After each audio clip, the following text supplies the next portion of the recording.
on a related matter, I spoke recently about alarming reactions to the October 7th attacks coming from America's top universities.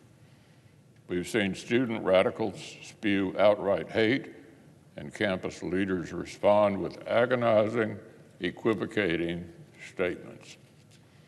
But it appears that neither thick-headed young activists nor mealy-mouthed administrators can hold a candle to university faculties when it comes to moral obtuseness. So here are a few examples.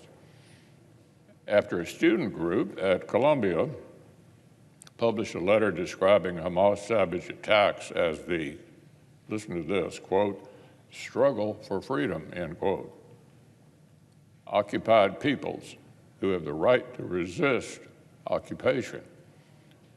Over 100 faculty members signed a letter of their own expressing a desire to, quote, preserve Columbia University as a beacon for fostering critical thinking and opening minds to different points of view. Needless to say, I'm a staunch supporter of the First Amendment. People are entitled to different points of view, but they aren't entitled to different facts. And the only group that's occupied Gaza since 2007 is Hamas. Besides, America's higher education system has a long way to go when it comes to protecting free speech and fostering diverse viewpoints. Just ask any right-of-center academic. But of all places to start on their journey toward freedom of expression, they choose to celebrate terrorism? Terrorism? Meanwhile, the University of Pennsylvania is facing a donor revolt over campus protests and an anti-Semitic literary festival that predated October 7th. But that didn't stop the local chapter of essentially its professors' union from issuing a 6-page letter denouncing the university administration's pro-Israeli views. The school's painfully nuanced attempts at moral equivalency are apparently an erasure of Palestinian voices. Donors' outrage at radical calls for a pogrom are coercive threats that demand their removal from all university boards. So, Mr. President, let's remember who's doing the aggressing here. There's an open FBI investigation into online threats encouraging the murder of Jewish students at Cornell. The university's had to bring in police to help protect the kosher dining hall on campus, and many Jewish students are opting to stay in their rooms for safety.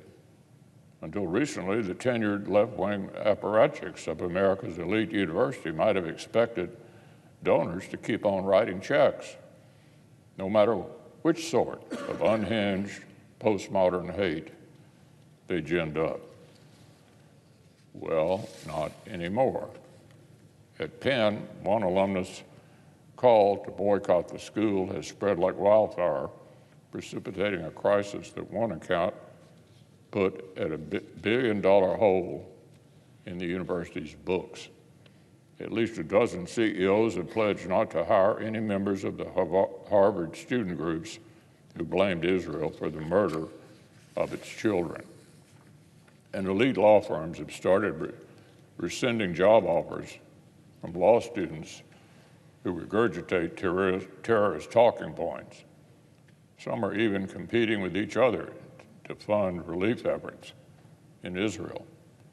So activist professors are entitled to their own opinions, but money is also protected speech, and they aren't entitled to donors' pocketbooks.